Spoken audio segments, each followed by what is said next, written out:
Hola, a ver, pensemos en algo. ¿Y si la contabilidad no fuera solo un montón de números aburridos en una hoja de cálculo? ¿Y si, en realidad, fuera el lenguaje que usa una empresa para contar su propia historia? Una historia que habla de sus sueños, de sus retos y, con suerte, de sus éxitos. Esa es la gran pregunta, ¿verdad? Pues mirad, es más sencillo de lo que parece. Cada vez que esa empresa hace algo, ya sea comprar, vender o pagar, está escribiendo una pequeña frase.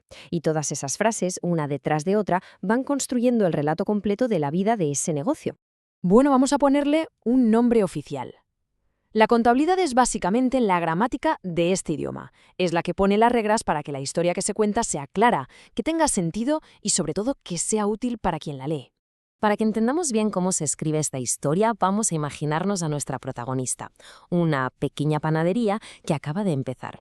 Cada cosa que pasa en esa panadería, cada venta, cada compra de harina, genera datos. Esas son las primeras líneas de su diario. Y el viaje de toda esa información sigue una trama muy clara, casi como una historia en 3 actos. Primero, la entrada de datos, que es cuando pasa algo. Segundo, el procesamiento, que es donde ordenamos y apuntamos todo eso. Y tercero, la salida de información, que es cuando esa historia ya terminada se comparte. Y esto que vemos aquí, esto es el día a día de nuestra panadería, perfectamente resumido. El ciclo arranca cuando se compra la harina y el azúcar. Continúa cuando se produce, o sea, cuando se hornean los pasteles. Luego, claro, hay que venderlos. Y finalmente, cobrar. Cada paso de este círculo es un evento que crea un dato, una nueva frase para nuestra historia. Vale, ya tenemos los eventos. Pero ¿cómo se apuntan en el diario? Ahora vamos a centrarnos justo en eso, en cómo un único momento, como una simple venta, se captura y se convierte en algo que queda registrado para siempre.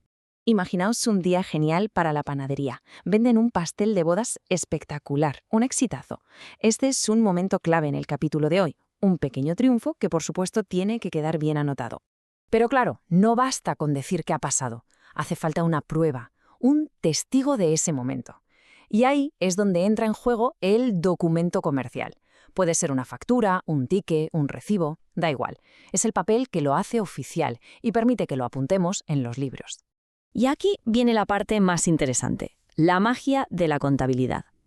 Todo funciona como una balanza que siempre tiene que estar en equilibrio. Cada operación afecta a dos sitios. Por un lado, la panadería recibe dinero que va a su cuenta del banco. A eso lo llamamos el debe. Pero, ¿de dónde ha salido ese dinero? De una venda, claro. Pues a eso lo llamamos el haber. Siempre hay un origen y un destino, y al anotar los dos lados, la historia siempre cuadra. Claro, a medida que la panadería vende más y más, su diario se va haciendo larguísimo. Imaginaos cientos y cientos de páginas.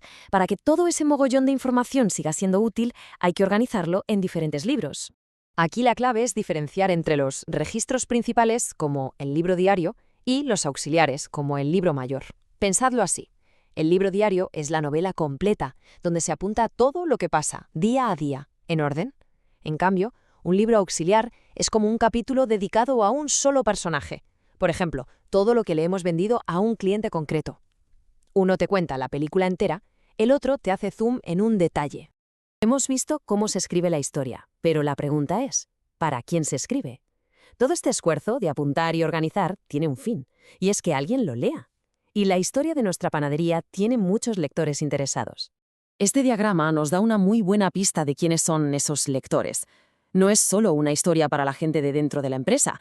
Que va, hay un montón de gente fuera que también quiere saber cómo le va el negocio. Los proveedores, los bancos, hasta Hacienda.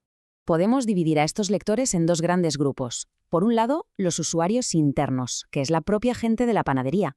Leen los números para tomar decisiones. Oye, ¿nos da para comprar un horno más grande?